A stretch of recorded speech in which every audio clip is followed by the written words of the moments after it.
Baik, bismillah. Assalamualaikum warahmatullahi wabarakatuh. Alhamdulillah. Alhamdulillahillazi hadana lihada wa ma kunna linahtadiya laula an hadanallah. Wa ma siqati wa atisami wa tawakkulni ilallah wa muhaddarakum wa isyaihi wa mukhalafati amrihi wa nahyihi wa liqaulihi ta'ala a'udzu billahi minasyaitonir rajim. Bismillahirrahmanirrahim. Ya ayyuhalladzina amanu dukhulu fis silmi kaffah wa la tattabi'u khutuwati syaitan innahu lakum aduwwum mubin. Asyhadu an la ilaha illallah wa asyhadu anna Muhammadan abduhu wa rasuluh wa ufiyuhu wa khaliluhu wa safwatuhu min anbiya'ihi ballagur risalah wa adal amanah wa nasahal ummah wa jahada fillahi haqqa jihadihi hatta taqul yakin. Allahumma shalli wa sallim wa barik ala sayyidina Muhammad wa ala alihi wa sahbihi azmain. Baik Bapak Ibu, Bapak-bapak, para ahli surga, para ahli waris. Alhamdulillah kita sekarang sudah masuk tidak terasa sesi ke-10. Nah, ini totalkan semua ada 14 sesi. Nggak kerasa ya, udah setahun ya. Setahun. Dan ini sudah kita lalui ini nih. Nah, sekarang tinggal tahapan penghitungan harta waris. Tahapan penghitungan harta waris. Seperti apa tahapannya? Nah ini, duplikat. Nah ini yang akan kita bahas pada kesempatan kali ini. Kurang besar ya? Kelihatan bapak-bapak?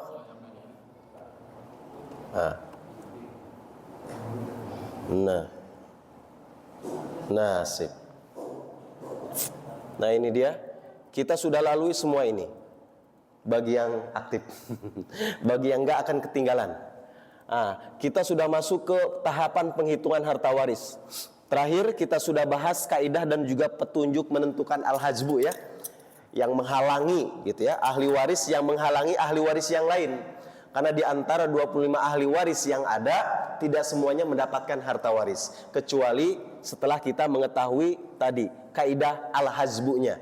Dan itu sudah kita bahas ya di bulan lalu. Dan pada kesempatan kali ini, di sesi yang ke-10, kita akan bahas tahapan penghitungan harta waris. Insya Allah setelah itu nanti, penghitungan harta waris model al-adiyah ataupun metode al-adiyah. Nanti itu sesi yang insya Allah bulan depannya lagi penghitungan harta waris model al-aul, dan yang ke-13 penghitungan harta waris model ar-rod, dan yang terakhir ke-14 kita akan diwisuda ahli waris yang beruntung dan yang tidak beruntung. Karena sebenarnya ada ahli waris tuh yang beruntung dan yang tidak beruntung. Seperti apa gambarannya? Nah nanti di sesi terakhir ya, sesi yang ke-13. Baik, di sesi yang ke-10 ini kita akan bahas ini. Yang pertama, istilah dalam penghitungan harta waris. Karena ada istilah-istilah yang memang harus kita ketahui pada saat kita mau menghitung harta waris. Itu nanti yang pertama. Yang kedua, 7 langkah menghitung harta waris. Ada 7 langkah apa saja yang harus kita lalui. Dan yang ketiga, cara menentukan aslul mas'alah. Apa tuh aslul mas'alah? Atau KPK, Komisi Pemberantasan bukan, tetapi itu kelipatan persekutuan terkecil, bahasa matematika ya, karena memang berkaitan dengan harta waris pasti ada itu kaidah-kaidah ataupun penghitungan matematika ya, kelipatan persekutuan terkecil, bagaimana cara menentukannya. Dan yang terakhir adalah jenis-jenis metode penghitungan harta waris. Ada 3 ya, yang tadi yang pertama al-adiyah, al-aul, dan juga ar-rod. Nah itu nanti kita akan bahas di kemudian. Karena kalau diborong sekaligus itu bisa jelimet ya, mumet nanti ya. Kita potong-potong jadi 14. Baik, ini review ya. Review kita sudah bahas. Kita sudah pernah bahas ini. Nah, kira-kira ini termasuk apa ini? Klasifikasi apa? Ada yang masih ingat? Nah, ini di atas itu adalah usul ya. Usul. Nah, ini mati. usul. Nah, yang ke bawahnya ini apa? Karena ini harus diingat nih. Nah, ini furu ya. Nah, kalau ini apa Bapak Ibu? Lupa ya? Gak apa-apa. Saya kasih bocoran. Ukhuwah. Nah, setelah ukhuwah apa di atas ini? Umumah. Gabungan umumah dan ukhuwah hawashi. Nah, ini kita udah lalu ya. Mau diulang lagi? Baik. Selanjutnya dan terakhir al-wala, membebaskan budak. Nah, ini adalah klasifikasi ahli waris. Ya, ahli waris yang di atas di asal usul kita namanya istilahnya itu furu, dan keturunan kita anak, cucu, cicit, apalagi ke bawah itu. Nah, itu disebut furu ya. Dan ke samping saudara sekandung, saudara sebapa, saudara seibu disebut ukhuwah. Dan di atasnya ada paman sekandung, ada paman sebapa, anak laki-laki dari paman sekandung, anak laki-laki dari paman sebapa disebut umumah. Ya, gabungan umumah dan ukhuwah disebut hawashi. Nah, ini nanti pada saat kita metode penghitungan kita akan ketemu ini, gitu ya. Nah, kalau ini kita sudah bahas juga ya 2 bulan yang lalu, kalau ingat. Nah, ini yang merah ini adalah ahli waris asobah, ya. Dan ini yang angka-angka ini 1/2, 2/3, 1/6 disebut ahli waris ashabul furud. Wah, ini kayaknya nggak dibaca lagi nih buku saya. Emang udah beli buku saya? Nah, kalau mau beli, ini saya bukan promosi, ini hanya memberitahukan saja, karena memang di masjid nggak boleh ini ya, nggak boleh jual beli. Jadi nanti kalau bapak-bapak ada yang lupa dari apa yang kita sudah bahas, nanti bisa beli buku saya. Bisa menghubungi siapa ya, nanti silakan. Ke WA saya juga boleh. Nah, karena saya yakin nih bapak-bapak udah pada lupa ini. Nah, terus yang hijau apa Pak? Yang hijau? Yang hijau apa? Yang hijau ini disebut asobah bil ghairi. Dan yang merah yang apa ini warnanya? Ungu ya. Ungu disebut asobah ma'al ghairi. Gitu ya. Ini harus kita ulang lagi. Oke, kita langsung aja masuk ke sini ya, ke sesi yang pertama. Istilah-istilah dalam penghitungan harta waris. Nah, dalam menghitung harta waris itu ada beberapa istilah. Yang pertama adalah istilah ahli waris. Apa itu ahli waris? Yakni orang-orang yang telah ditetapkan oleh nas. Apa itu nas? Yakni dalil ya, baik yang ada di dalam Al-Quran, hadis, terus apa lagi? Ijma dan juga qiyas. Nah, itu di dalam nas itu sudah ditentukan sebagai penerima harta waris yang berhak. Nah, itu disebut ahli waris. Siapa saja mereka? Nanti di kolomnya itu, di tabelnya itu akan seperti ini. Ya, di tabel penghitungan yang saya kembangkan di metode saya ini adalah seperti ini. Nanti ahli warisnya di sini disebutkan. Siapa aja ahli warisnya? Ya, ini misalkan suami. Berarti kalau ahli warisnya adalah suami, yang meninggal adalah istri. Nah, terus ada furu'nya. Siapa furu'nya? Ya, ini bisa pinjam Pak Haji? Iya enak ini. Ini soalnya udah rusak ini ya. Baik, siapa saja furu'nya? Yaitu 1 orang anak perempuan. Siapa lagi furu'nya? Yaitu 1 orang cucu perempuan. Dan ini ibu sebagai tadi di atas apa? Usul. Pinter ya, hebat. Baik, itu yang pertama, istilah ahli waris. Nah, ini insya Allah sudah mafhum ya, kita sudah paham gitu ya. Ahli waris mah ya sudah pasti yang 25 itu, 15 dari kalangan laki-laki, 10 dari kalangan perempuan. Baik ya, jadi ada 25. Tetapi kan tidak semua 25 ahli waris itu dapat harta waris. Ya, itu sudah terhalang di metode yang kemarin kita sudah bahas ya, kaidah-kaidah al-hazbu. Nah, selanjutnya yang kedua ada, nah ini yang dibirukan ya, ahli waris ya. Nah, yang kedua adalah fardun ataupun nasibun. Apa itu fardun atau nasibun? Yakni besaran bagian yang sudah ditentukan dalam nas syar'i bagiannya itu. Kemarin ada berapa? Ada 6 ya. Yang pertama 1/2, terus 1/4 dan juga 1/8, 1/3, 1/6 dan 2/3. Nah, ini dia. Jadi hanya ada 6 itu saja bagian besaran ahli waris yang ada di dalam Al-Quran, yang ada disebutkan di dalam hadis dan juga ijma serta qiyas. Jadi hanya ini saja. Ada 6 ini saja besarannya. Nah, ini disebut fardun. Nah, seperti apa ilustrasinya? Fardun ini seperti ini. Nah, nanti setelah kita, nah ini yang dibirukan ini namanya fardun. Nanti setelah kita menentukan siapa ahli warisnya, dengan kondisi yang ada ini baru kita tentukan fardunnya. Nah, ini 1/8. Kenapa istri dapat 1/8? Kenapa istri dapat 1/8? Karena ada furu, ya, karena ada furu. Kalau tidak ada furu, istri dapat 1/4. Kalau ini udah hafal ya, Pak Haji. 1/4. Nah, terus satu orang anak perempuan, kenapa dapat 1/2? Karena satu orang. Kalau 2 orang, 2/3. Nah, ini namanya fardun. Nah, jadi setelah kita menentukan siapa ahli warisnya, lalu tentukan fardunnya sesuai kaidah yang dulu banget gitu ya. Kita sudah pernah bahas di sesi keberapa itu ya? Ke-6 kalau nggak salah. 6 atau 6 ya. Sesi ke-6. Baik, selanjutnya cucu. Begitu juga cucu ya. Cucu kenapa dapat 1/6? Cucu itu dapat 3 poin kemarin. 1/2, 2/3, dan 1/6. Kenapa dapat 1/6 cucu? Karena cucu bertemu dengan satu orang anak perempuan. Kalau anak perempuannya lebih dari satu orang, maka cucu mahjub, terhalang ya, tidak dapat harta waris. Tapi karena ini ada satu orang anak perempuan dan di sini ada cucu perempuan, maka cucu perempuan karena jumlahnya 1 dan juga bertemu dengan satu orang anak perempuan, maka dapat 1/6. Begitu juga dengan ibu. Ibu kenapa dapat 1/3? Karena di sini ada furu. Kalau tidak ada furu, ibu dapat 1/3. Dapat 1/3 ya. Ibu kenapa dapat 1/6? Karena ada furu. Siapa furu? Ya, ini satu orang anak perempuan dan satu orang cucu perempuan. Kalau tidak ada furu, maka kalau tidak ada furu atau tidak ada anak, tidak ada cucu, maka ibu dapat 1/3. Nah, ini saya ulang-ulang biar ini ya, ingat gitu ya. Nah, ini istilah yang kedua. Yang ketiga disebut aslul masalah. Nah, ini Komisi Pemberantasan Korupsi tadi itu ya, KPK. Aslul masalah itu apa? Yakni pokok masalah atau KPK ya. Ia adalah angka yang terkecil yang bisa dibagi dengan semua penyebut dari fardun. Nah, ngerti nggak? Nah, kita ilustrasinya saja. Nah, ini KPK, disebut KPK ya. KPK itu angka terkecil ya, angka terkecil dari yang bisa dibagi dengan semua penyebut dari fardun gitu ya. Nah, ini nanti 24 bisa nggak dibagi semua nih oleh penyebut-penyebut yang ada.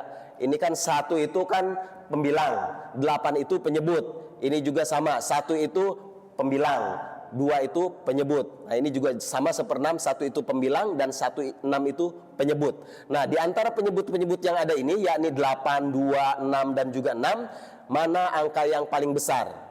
Nah, angka yang paling besar itu nanti bisa tidak angka yang paling besar itu dibagi oleh semua penyebut yang lain. Nah, kalau itu bisa, maka dialah KPK-nya, dialah aslul masalahnya. Nah, nanti setelah ini kita akan bahas ya. Kita akan bahas bagaimana cara menentukan KPK. Tapi istilah yang ketiga adalah KPK atau bahasa Arabnya aslul masalah. Biar nggak terlalu panjang ya sudah KPK saja. Karena makna dari aslul masalah ini kalau dalam bahasa matematika kita KPK, kelipatan persekutuan terkecil. Yang keempat, istilah yang keempat adalah sahmun ataupun saham. Apa itu saham? Yakni angka hasil perkalian antara KPK dan fardun. Ya, jadi KPK ini nanti dikali dengan fardun. Nah, maka nanti hasilnya akan menjadi saham. Nah, jadi nanti ibu berapa sahamnya? Nah, saham inilah yang nanti akan menjadi faktor pengkali dari harta warisan. Gitu. Nah, ini yang ketiga, yang keempat, fardun saham ya. Saham itu apa? Angka hasil perkalian antara KPK dan juga fardun. Ya, KPK-nya berapa? 24. Dikali 1/8 berapa sahamnya? Nah, 3. Ketemu ya. Nanti cara menghitungnya seperti apa nanti kita akan bahas. Baik, selanjutnya istilah yang kelima. Ya, istilah yang kelima adalah mazmu siham. Apa itu mazmu siham? Mazmu siham adalah ini ya, mazmu siham yakni jumlah dari saham yang akan dipakai sebagai pengkali atas harta warisan. Nah, ini jumlahnya. Jadi di antara saham-saham yang ada dijumlahkan, disebut mazmu siham. Gitu ya. Nah, nanti mazmu siham inilah yang akan menjadi faktor pengkali juga. Misalkan sahamnya berapa, nanti dibagi dengan mazmu siham, baru nanti dikali dengan harta warisan. Nanti caranya seperti apa? Nah, kita akan bahas nanti kemudian ya. Nah, intinya ini adalah istilah-istilah dalam pada saat kita melakukan penghitungan harta waris. Ya, ini pasti akan kita temukan di metode apapun, di ustadz manapun, di kiai manapun, di pondok manapun, pasti ini akan ada istilah mazmu siham, gitu ya. Baik, selanjutnya yang keenam, tirkah. Apa itu tirkah atau tarkah, tarokah, tirkah? Ya, tirkah ataupun tarkah adalah semua aset ataupun harta peninggalan dari si mayit, ya, ataupun al-muwaris, baik berupa harta yang bergerak, ya, seperti bisnis, terus seperti saham, ya, saham kepemilikan ataupun perusahaan, maupun aset yang tidak bergerak seperti rumah, mobil, tanah, itu aset yang tidak bergerak, gitu ya. Nah, itu adalah disebut tirkah ataupun harta warisan lah ya, peninggalan dari si al-muwaris. Nah, ini yang dilingkari biru. Nah, ini disebut tirkah. Berapa ini harta warisannya ataupun tirkahnya? 1 miliar. Nah, nanti dari 1 miliar ini tinggal dikali dengan saham. Gitu ya. Baik, selanjutnya adalah yang ketujuh. Yang ketujuh, oh ininya nggak ada ya. Yang ketujuh adalah ini. Bagian warisan adalah harta yang diperoleh oleh ahli waris sesuai dengan penghitungan kaidah ilmu waris dalam Islam ataupun faraid. Jadi bagian warisan itu adalah hasil akhir ya setelah kita melakukan penghitungan sebelumnya tadi itu. Baik, ya. Jadi seperti itu. Terkait dengan istilah-istilah yang ada di dalam proses penghitungan harta waris. Ya, yang pertama nanti kita akan pasti itu mau nggak mau menentukan siapa ahli warisnya. Setelah ahli warisnya ditentukan siapa seberapa besar pardunnya, besarannya itu. Lalu setelah itu kita tentukan berapa KPK-nya di antara pardun yang ada. Setelah itu nanti kita tentukan sahamnya. Saham itu adalah hasil KPK dan juga fardun. Lalu nanti kita akan tentukan juga mazmusihamnya. Mazmusiham adalah hasil penjumlahan dari semua saham. Dan nanti kita akan tentukan juga berapa tirkahnya ataupun asetnya. Nah, setelah itu baru bagian harta waris kita akan bisa ketemu, gitu ya. Hasil akhirnya, yakni bagian harta waris, sehingga bisa diketahui siapa ahli warisnya dan dapat berapa. Baik, itu istilah dalam penghitungan harta waris. Selanjutnya, yang kedua, yakni 7 langkah menentukan penghitungan harta waris. Begitu ya, 7 langkah penghitungan harta waris. Gitu. Nah, yang pertama, bagaimana cara ataupun langkah menghitung harta waris? Yang harus kita lakukan pertama kali adalah ini, ya, mendata semua harta, semua ahli waris yang masih hidup, ya, dan menginventarisir semua harta peninggalan al-muwaris. Jadi semua ahli waris yang ada ini nih, yang ada hubungannya dengan si mayit, harus kita data dulu semua, gitu ya. Baik ahli waris yang dari jalur nasab maupun ahli waris dari jalur pernikahan. Siapa? Istrinya kalau suaminya yang meninggal. Siapa? Suaminya kalau istrinya yang meninggal. Nah, dari jalur nasab inilah yang biasanya mendapati kesulitan karena jumlahnya banyak, gitu ya. Tadi gitu ya, ada dari kalangan furu, dari kalangan usul, dari kalangan ukhuwah, dari kalangan hawashi, gitu ya. Gabungan ukhuwah dan umumah itu hawashi, gitu ya. Nah, itu harus kita tentukan siapa saja ahli warisnya. Setelah diketahui ahli warisnya, baru kita tentukan juga asetnya. Jangan sampai ada aset yang terlewat. Jangan sampai ada aset yang tidak terhitung. Atau malah sebaliknya, ada aset yang sebenarnya itu sudah dikeluarkan dan sudah tidak lagi menjadi milik si mayit, tetapi masih masuk ke dalam harta warisan ataupun tirkah. Nah, ini harus diperhatikan betul-betul ya di langkah pertama itu. Tentukan berapa aset akhirnya dan tentukan siapa saja ahli waris yang masih hidup. Karena ahli waris yang sudah meninggal tidak termasuk ahli waris lagi, karena kan sudah meninggal, gitu ya, walaupun dia masih ada hubungan nasab, gitu ya, dan lain sebagainya. Baik, itu yang pertama. Yang harus kita lakukan adalah mendata ahli waris semuanya yang masih hidup dan juga semua asetnya, baik aset yang bergerak maupun yang tidak bergerak. Yang kedua yang harus kita lakukan apa? yang harus kita lakukan adalah menentukan ahli waris yang termasuk al-hazbu, baik al-hazbu bil wasfi maupun al-hazbu bi syahsi. Nah, jadi kan kita sudah tadi di langkah pertama sudah menginventarisir siapa ahli waris yang masih hidup semuanya. Nah, di antara ahli waris semuanya yang masih hidup itu tentu saja tidak semuanya akan mendapatkan harta waris. Nah, lalu setelah itu baru di langkah yang kedua kita tentukan siapa di antara ahli waris yang masih hidup itu yang terkena al-hazbu ataupun terhalang pewarisannya. Baik itu terhalang pewarisannya karena bil wasfi, karena sifat-sifat yang ada 3 itu ya. Yang pertama misalkan bil wasfi itu karena dia telah membunuh si ahli waris, membunuh si al-muwaris misalkan. Yang kedua karena mungkin karena dia sudah murtad gitu ya. Kalau sudah murtad nggak bisa dia mendapatkan harta waris, karena itu termasuk penghalang ataupun al-hazbu bil wasfi gitu ya. Ataupun yang ketiga karena dia menjadi budak gitu ya, karena ditawan dan lain sebagainya gitu ya. Ataupun karena al-hazbu bisyahsi ya. Yani al-hazbu bisyahsi adalah penghalang karena ada ahli waris lain yang lebih berhak. Nah, itu kita udah bahas kan di pertemuan sebelumnya, persis di pertemuan sebelumnya ya. Kaidah-kaidah al-hazbu itu. Nah, itu. Jadi tahapan yang kedua adalah kita menentukan siapa saja ahli waris yang kena ataupun terkena penghalang, baik penghalang karena bil wasfi maupun karena bisyahsi. Gitu ya. Baik. Kecepatan enggak? Bingung tidak? Bingung ya? Alhamdulillah, baik, enggak apa-apa. Yang penting kita sudah menggugurkan kewajiban, karena ini fardu kifayah. Kalau misalkan se-Gria Karawaci ini nggak ada yang bisa menghitung harta waris, maka dosa semua se-Gria Karawaci. Gitu ya.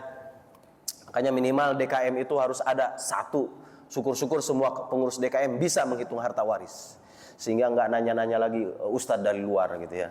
Karena nggak ada satu pun misalkan di Gria Karawaci ini yang ngerti ketika ada seorang yang meninggal dan nggak ngerti bagaimana tata cara pembagian harta warisnya, maka dosa semua itu ya. Karena hukumnya fardu kifayah. Baik. Yang ketiga, cara ataupun langkah menghitung harta waris. Menentukan besaran bagian ataupun pardun masing-masing. Nah tadi ya, menentukan bagiannya gitu ya. Menentukan bagiannya tadi itu. Ini nih. Nah ini menentukan bagiannya.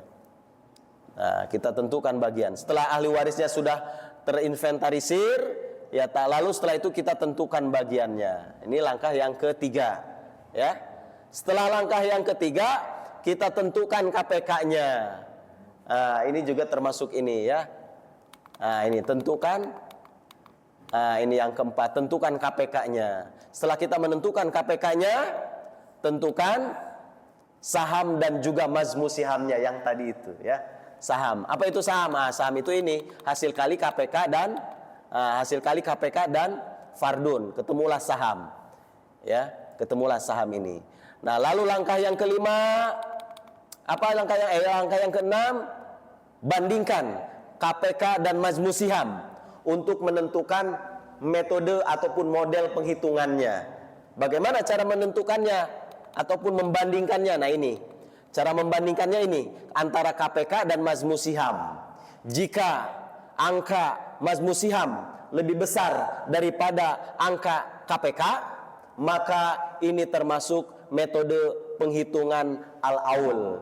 Atau sebaliknya, jika angka ini lebih kecil daripada angka KPK, maka dia nanti lebih cocok ataupun harus menggunakan metode penghitungan al-rod gitu ya. Atau jika ini sama antara KPK dan juga mazmusihamnya sama-sama misalkan 12, mazmusihamnya 12, ininya juga 12, maka metode yang harus kita lakukan adalah metode al-adiyah. Nah itulah langkah yang keenam, yakni menentukan ini nilai antara mazmusiam dan KPK lebih besar atau lebih kecil mazmusihamnya dibandingkan dengan KPK. Maka kalau misalkan lebih besar, metode penghitungannya adalah al-aul. Jika mazmusiamnya lebih kecil, maka metode penghitungannya adalah ar-rod. Jika sama-sama KPK dan juga mazmusiamnya nilainya sama, maka metode penghitungannya al-adiyah. Gitu ya.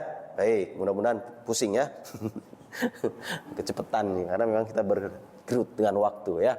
Masih banyak ini. Baik, itu langkah yang ke-6 ya. Selanjutnya langkah yang terakhir, barulah di sini kita menghitung harta warisan berdasarkan metode penghitungan dari kondisi ahli waris yang ada tadi itu, gitu ya. Baru nanti yang ke-7 ini baru ketemu nanti uangnya, gitu ya. Berapa setiap ahli waris mendapatkan harta bagian mereka. Nah, jadi 7 langkah inilah yang harus kita lalui agar kita bisa mendapatkan ini nih, angka ini. Ini angka ini. Dari mana angka ini nih, gitu ya. Nah, dari 7 tahapan tadi itu. Oh, ini tirkahnya tadi 10M ya. Harusnya 10M, kita ini belum kemasuk nih. 10M di sini tirkahnya. Nah, ini kita copy saja dari sini. Set. Nah.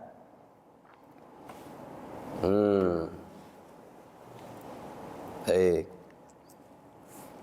Nah, jadi seperti itu ya, Bapak-bapak sekalian. Ada 7 langkah dalam menentukan. Ini baru ya. Nah, ini 7 langkah, termasuk juga 7 istilah kita sudah bahas ya. Nah, ini dia. Ini 7 langkah mutlak untuk agar kita bisa mendapatkan ini ya. Bagian dari masing-masing ahli waris itu. Baik, itu 7 langkah menghitung harta waris. Selanjutnya, bagaimana? Tadi kan ada KPK ya, kelipatan persekutuan terkecil. Nah, ini bagaimana cara menentukan aslul masalah ataupun KPK? Saya ada kuncinya, gitu ya. Kuncinya bagaimana? Nah, inilah cara sederhana menentukan KPK ataupun aslul masalah. Ya, yang pertama, ya, cari angka penyebut terbesar pada pardun. Nah, ini yang pertama. Yang pertama yang harus kita lakukan, cari penyebut terbesar pada pardun. Jika bisa habis dibagi dengan semua penyebut yang ada, maka itulah angka KPK-nya. Ya, maka angka tersebutlah KPK-nya. Nah, di antara penyebut yang ada ini, mana penyebut yang paling besar? Istri, anak, perempuan, atau cucu? Istri ya, karena penyebutnya paling besar nih. Yakni 8. Nah, kalau sudah diketahui penyebut yang ada yang paling besar yakni milik istri yakni 8, dihitung apakah 8 ini bisa habis dibagi oleh semua penyebut yang lain. Bisa habis nggak? 8 habis tidak dibagi 2? Habis, yakni 4 ya. Nah, hanya saja 8 habis tidak dibagi 6. Nggak habis. Nah, kalau tidak demikian, nggak habis 8 dibagi 6, maka loncat ataupun berlanjut ke langkah yang kedua, yakni jika masih tidak bisa habis dibagi dengan semua penyebut yang ada, maka penyebut tersebut dikalikan angka 2, lalu dibagi dengan semua penyebut yang ada.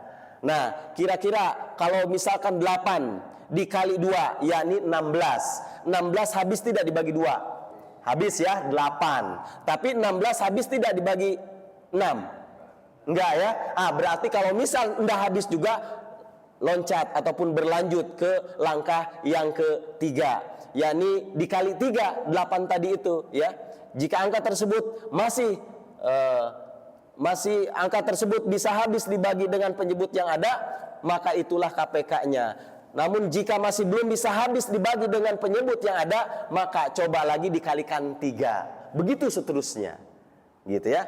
Nah, tadi tidak bisa tuh, tidak habis. Berarti setelah dikali 2, maka dikali 3. Sekarang 8 dikali 3 berapa?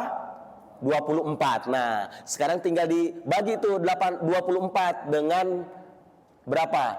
Dengan 6. Nah, berarti 24 dengan 2 ya. 24 dibagi 2. Habis tidak? Habis ya, 12 ya. Terus 24 habis tidak dibagi 6? Habis ya, berapa? 4 ya, ya. 24 dibagi 6 itu habis, yakni 4 ya. Begitu juga 24 habis dibagi 6, yakni 4. Nah, berarti itulah 24 inilah angka KPK-nya. Jadi caranya adalah tadi ya, tentukan dulu penyebut yang terbesar di antara pardun yang ada ini. Oh, ini yang paling besar adalah 8. Nah, 8 ini baru dibagi habis tidak dengan semua penyebut yang ada. Ternyata tidak bisa, maka dikali 2. Oh, kalau misalkan dikali 2, 8 dikali 2 yakni 16, ternyata tidak habis juga. Nah, dikali lagi menjadi dikali 3. Kalau ternyata habis, nah itulah angka KPK-nya. Ya, ini 8 dikali 3, 24. Nah, ini yang terjadi pada contoh pada saat ini nih, kondisi ini gitu ya. Yani KPK-nya adalah 24. Karena kalau misalkan tidak diketemukan KPK-nya, nanti niscaya tirkahnya ataupun harta warisannya tidak akan habis ketika dilakukan penghitungan. Inilah metode yang telah ditentukan oleh ulama. Ya, jadi ulama juga jago matematikanya begitu ya, agar bagaimana harta warisan itu bisa habis dibagi oleh seluruh ahli waris yang ada sesuai dengan kaidah yang ada ataupun yang berlaku dalam ilmu waris dalam Islam ataupun faraid gitu ya. Nah, setelah itu ya, ini cara menentukan KPK ya, cara menentukan KPK. Bagaimana cara menentukan saham? Nah, tadi sepintas sudah saya informasikan cara menentukan saham. Karena saham tadi itu definisinya adalah hasil kali antara KPK dan fardun. Nah, gitu ya. KPK-nya sudah kita ketahui, fardunnya juga sudah kita ketahui. Ya, dari mana ya? Tadi dari ahli waris dalam kondisi seperti ini, ketemulah fardun ini. Nah, lalu setelah itu kita tentukan KPK-nya dan KPK-nya sudah ketemu yakni 24, baru setelah itu kita mencari sahamnya. Sahamnya dari mana? Yakni hasil kali dari KPK dan juga fardun. Nah, untuk bisa menentukan saham dari istri yakni KPK dikali dengan fardun istri yakni 24 dibagi 8 dikali 1 cara menghitungnya, yakni berapa? 3. 24 dibagi 8, 3 dikali 1 tetap 3. Berarti saham untuk istri adalah 3. Begitu ya. Selanjutnya, saham untuk satu orang anak perempuan. Saham untuk satu orang anak perempuan yakni tadi sama KPK dikali fardun dari anak perempuan tadi. KPK-nya berapa? 24. Nah, berarti KPK dikali fardun yakni 24 dibagi 2 dikali 1. Nah, ini ya, 24.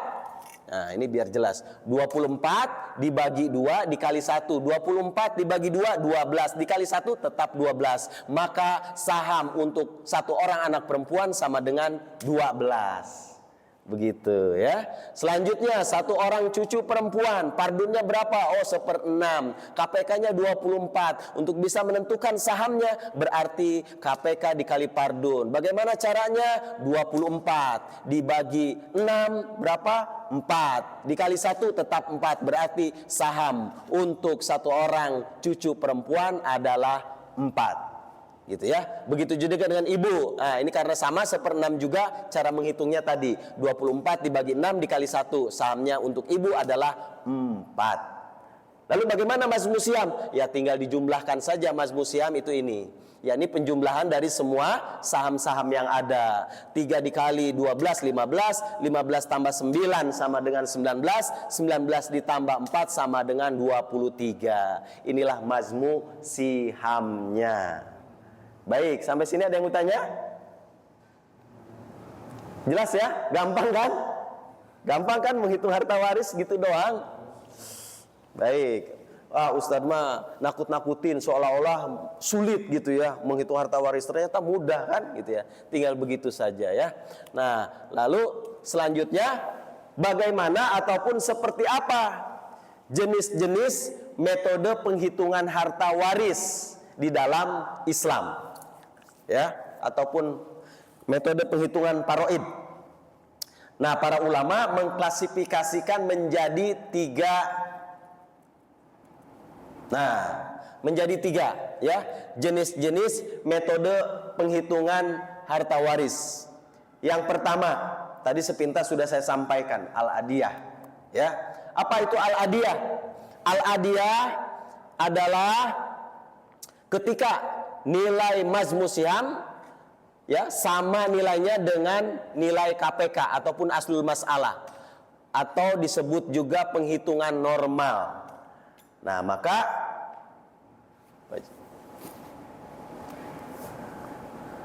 Baik. Nah, al-adiyah itu seperti apa contohnya? Nah, seperti ini al-adiyah itu. Jadi al-adiyah itu jika tadi apa definisinya?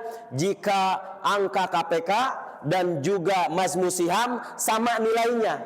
Misalkan di sini KPK-nya 24 dan mazmus sihamnya 24 juga.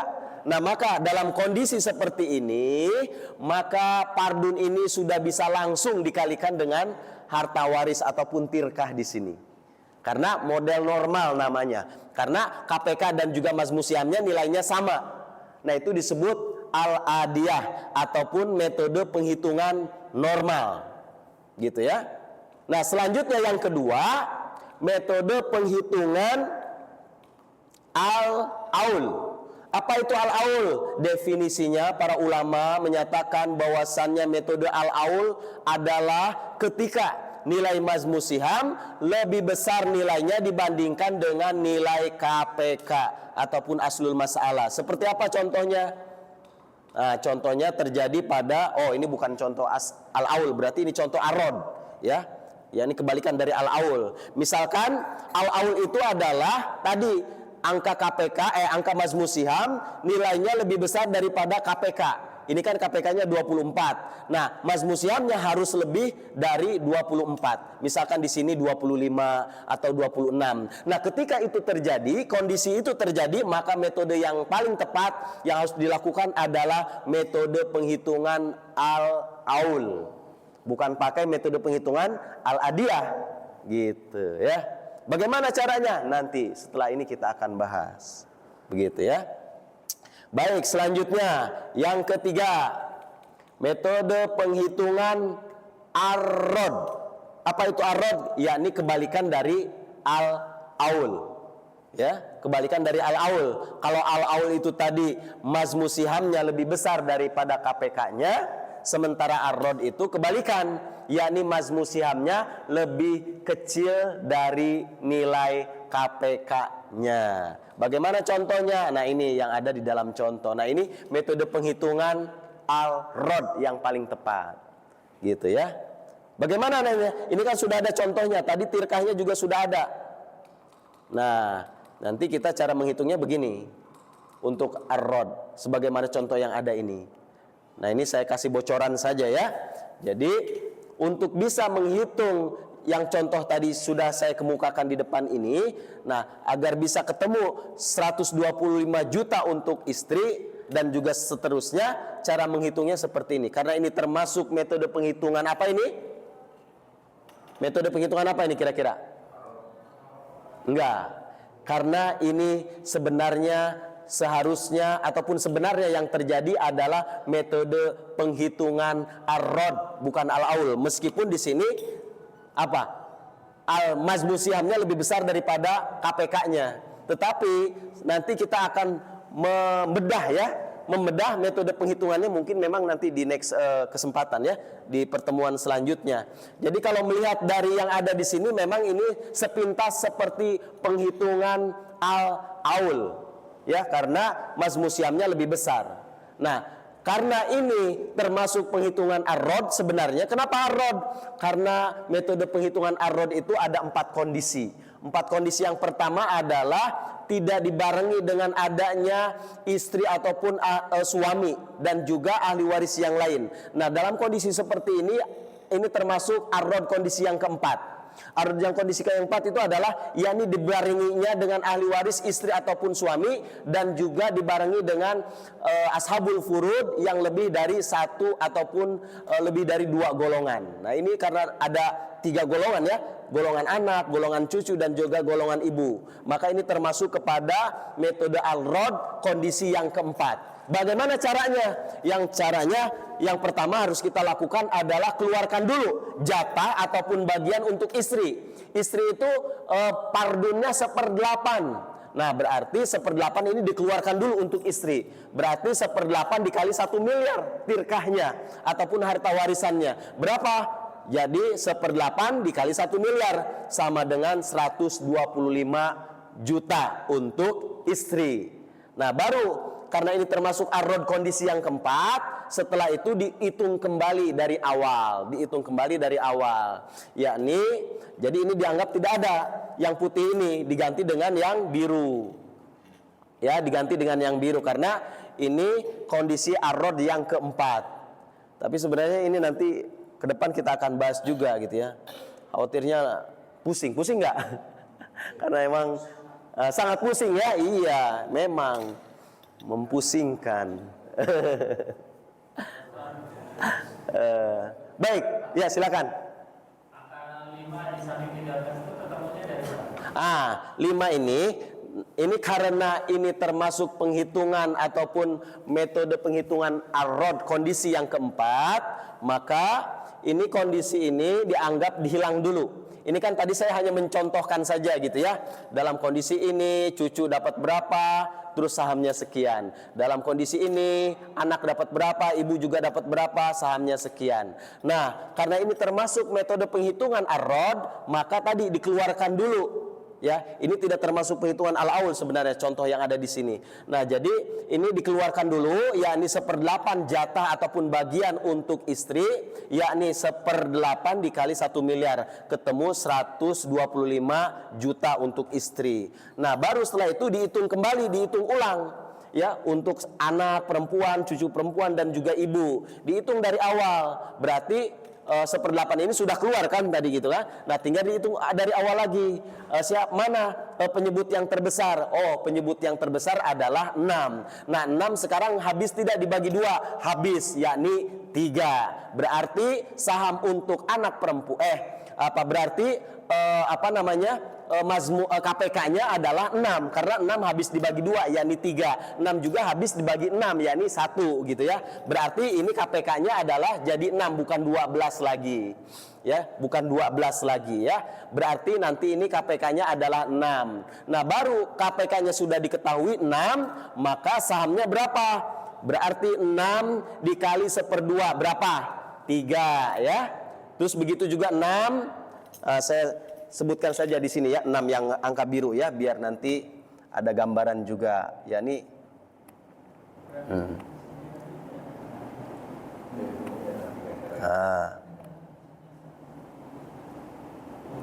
nah, ini yang biru.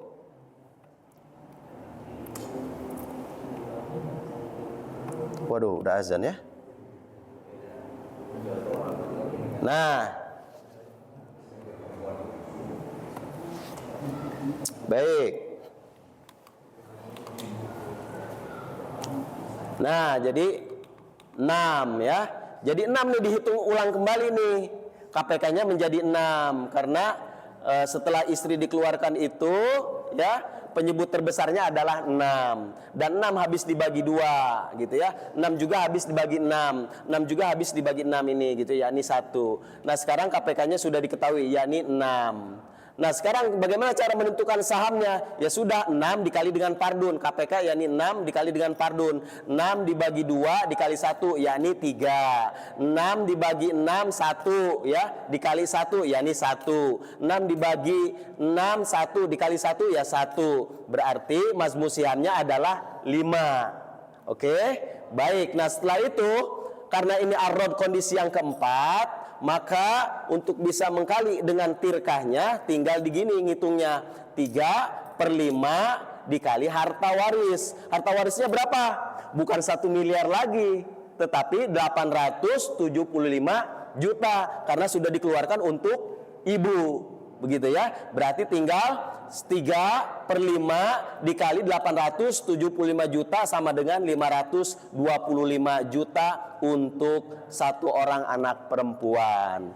Begitu juga untuk cucu perempuan, 1/5 dibagi majmu siham jadi saham, dibagi majmu siham dikali dengan tirkah, yakni 1/5 dikali 875 juta, yakni 175 juta. Begitu juga dengan punya ibu, 1/5, 1 dibagi 5 dikali tirkah 825 di sini gitu ya, yakni 175 juta rupiah. Jadi seperti itu. Ini sebenarnya hanya untuk contoh saja sih, bukan untuk contoh metode penghitungan. Ini untuk contoh istilah sebenarnya. Tapi tidak apa-apa, sepintas saya jelaskan biar nanti pada saat metode penghitungan al-aul dan juga ar-rod sudah ada bayangan. Nah, seperti itulah cara menghitung metode penghitungan yang ada di dalam kaidah paroid. Baik, sampai sini ada yang mau tanya? Mudah-mudahan semakin ya. Kondisi yang menyebabkan si sahamnya bisa itu bulan Kondisi apa yang menyebabkan? Nah, setelah kita mengetahui ini, oh iya ternyata ini ada ibu dan juga ada karena nanti di dalam metode penghitungan ar-rod itu tadi ada 4 kondisi. Kondisi tidak disertai dengan suami atau istri, itu kondisi yang pertama, dan hanya ada 1 golongan. Terus kondisi yang kedua, tidak disertai dengan ahli waris suami ataupun istri, tapi ada 2 golongan. Kondisi yang ketiga, disertai dengan ahli waris suami ataupun istri, tapi hanya 1 golongan. Dan kondisi yang keempat, disertai dengan ahli waris laki-laki suami dan istri atau istri, tapi ada lebih dari 1 golongan ataupun 2 golongan. Nah, ini termasuk kondisi yang keempat.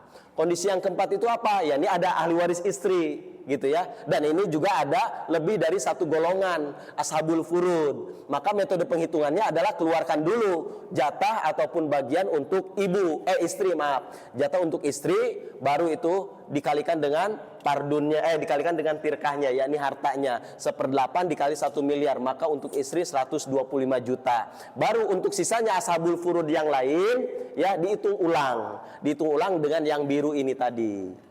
Begitu, ya. Jadi yang putih ini sebenarnya tadi hanya sekedar untuk contoh tentang istilah-istilah itu gitu ya.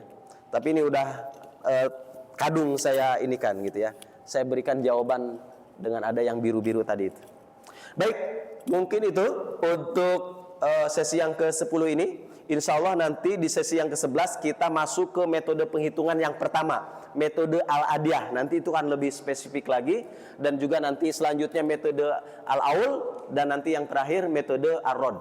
Ya, ini sebenarnya masuk metode ar-rod nanti 2 sesi kemudian. Baik, mungkin itu saja Bapak Ibu yang bisa saya sampaikan.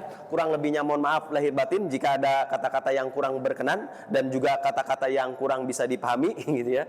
Mudah-mudahan semakin bingung, dan itu justru akan semakin membuat kita bersemangat gitu ya. Mungkin itu saja dari saya, kurang lebih mohon maaf. Billahi taufiq wal hidayah. Wassalamualaikum warahmatullahi wabarakatuh.